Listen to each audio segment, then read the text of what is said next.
وعملوا صالحا. تمامی احباب کو السلام علیکم ورحمۃ اللہ وبرکاتہ. امام الانبیاء صلی اللہ علیہ وآلہ وسلم کے غلاموں، آج کا ہمارا مضمون رزق حلال کی اہمیت و فضیلت کے حوالے سے ہے. اس سے بڑھ کر اہمیت کیا ہوگی کہ دین، آیات طیبات، اللہ رب العزت نے رزق حلال کے حوالے سے اللہ کے جو رسول ہیں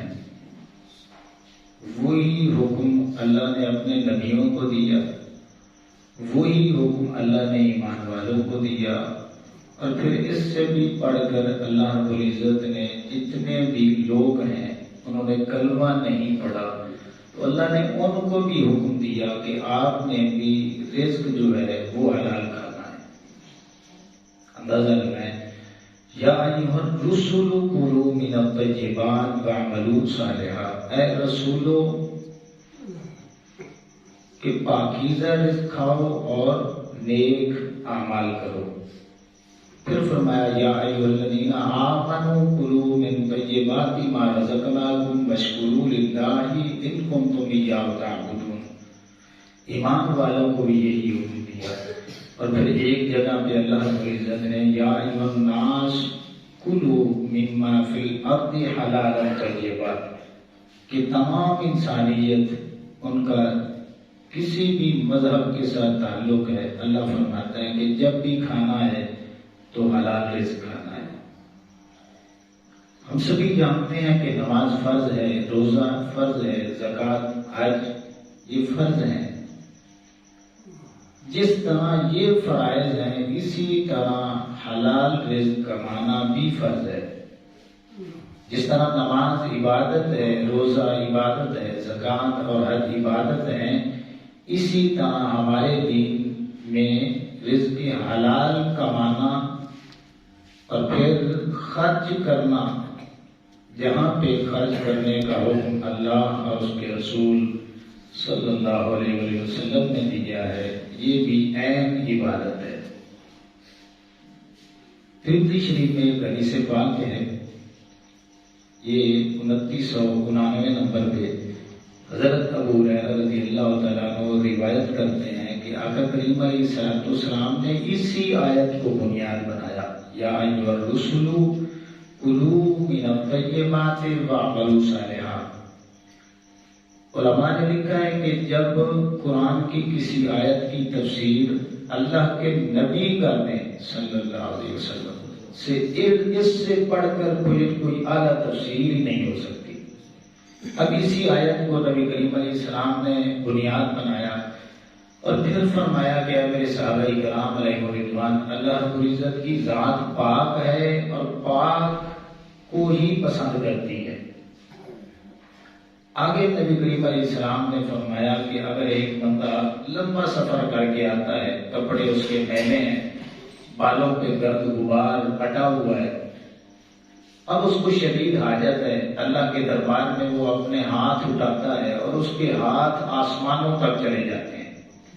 اب حدیث پاک میں آتا ہے کہ اشعث اغبر یمد یدہ الی السماء یا رب یا رب، یعنی اس کے اتنے ہاتھ وہ بڑھا دیتا ہے کہ آسمانوں تک چلے جائیں اور پھر کہتا ہے یا رب کہ میری جو پکار ہے وہ سن لے. تو نبی کریم علیہ السلام نے فرمایا، اللہ کی پھر آواز آتی ہے، ھذا مطعمہ حرام ومشربہ حرام وملبسہ حرام وغذی بالحرام فانا یستجاب. میرے بندے تیرا کھانا حرام کا ہے، تیرا پینا حرام کا ہے، تیرے کپڑے جو ہیں وہ حرام کے ہیں. جب تک یہ حرام تیرے اندر اور تیرے وجود میں موجود ہے اس وقت تک تیری دعائیں قبول نہیں ہو سکتی. اللہ اکبر.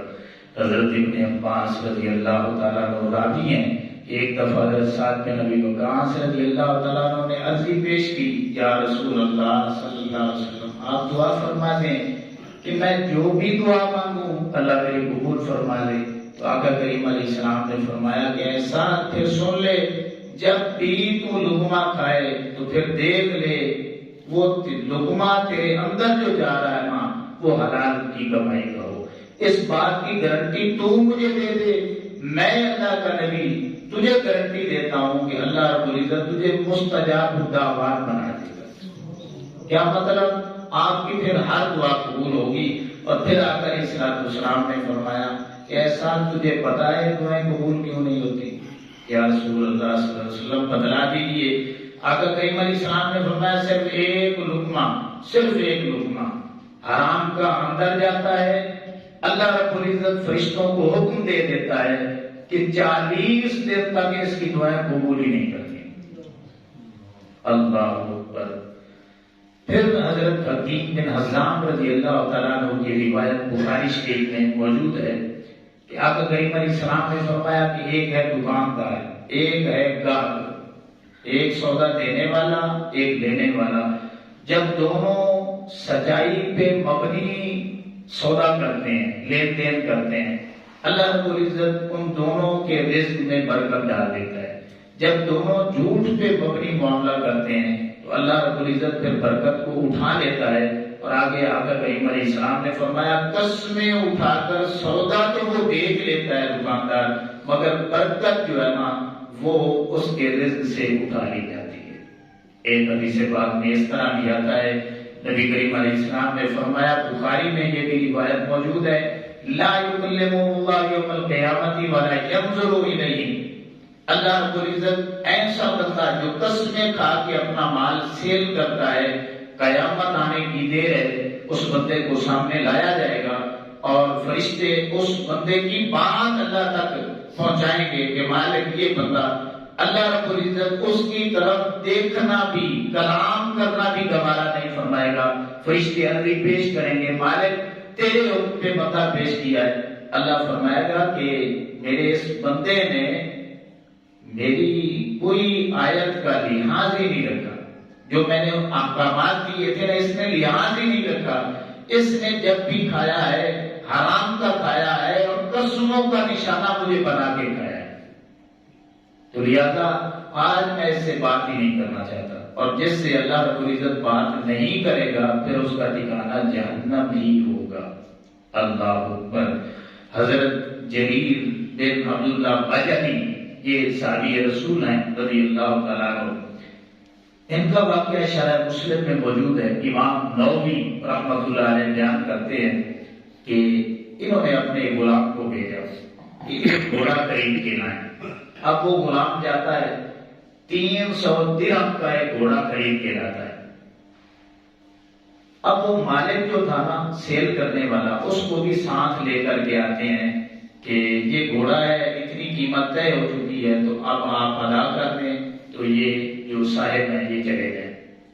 حضرت جریر بن عبداللہ بجلی رضی اللہ تعالیٰ عنہ، آپ دیکھتے ہیں کہ گھوڑا بڑا قیمتی ہے اور میرے غلام نے اپنے شاطر پن میں بڑے اچھے داموں سے یہ خرید لی ہے، تو آپ اس سے نہ فرماتے ہیں کہ یار ایک دفعہ نہ پھر ہم کر لیتے ہیں یہ لین دین کا معاملہ، ممکن ہے میرے غلام کو کوئی غلطی لگ گئی۔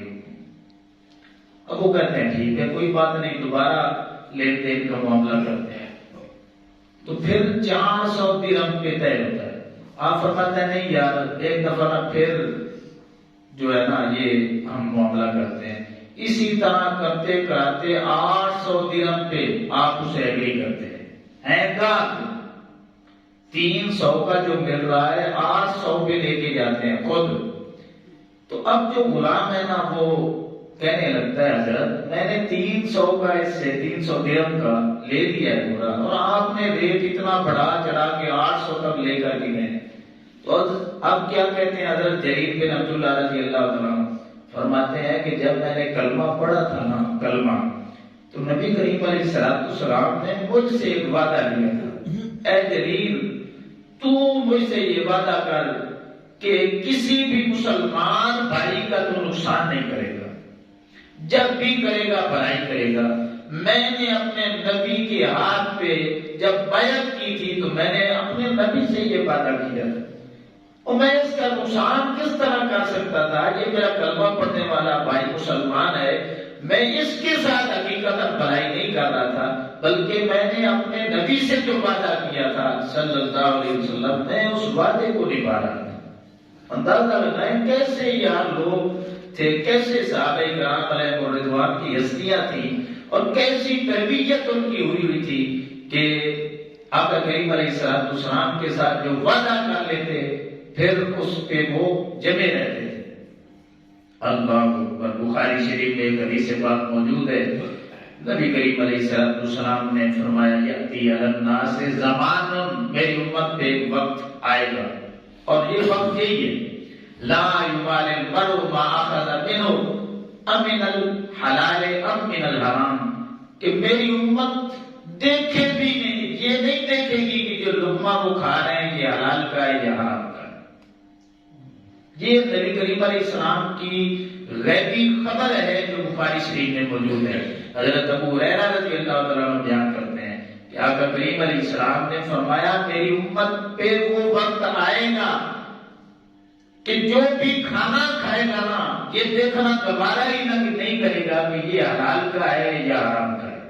آج ہم میں سے کتنے ہیں جو دیندار ہیں، جو ان ساری باتوں کو جانتے ہیں، اور پھر بھی اپنے رزق پہ وہ پہرا دے کے بیٹھے ہیں کہ میں نے کھانا ہے تو صرف حلال کا کھانا ہے، تھوڑا سا کم کھا لیں گے مگر حلال کا کھائیں گے، حرام جو ہے حد الامکان جو ہے میں نے اس کو اپنے پیٹ میں نہیں لے کے جانا۔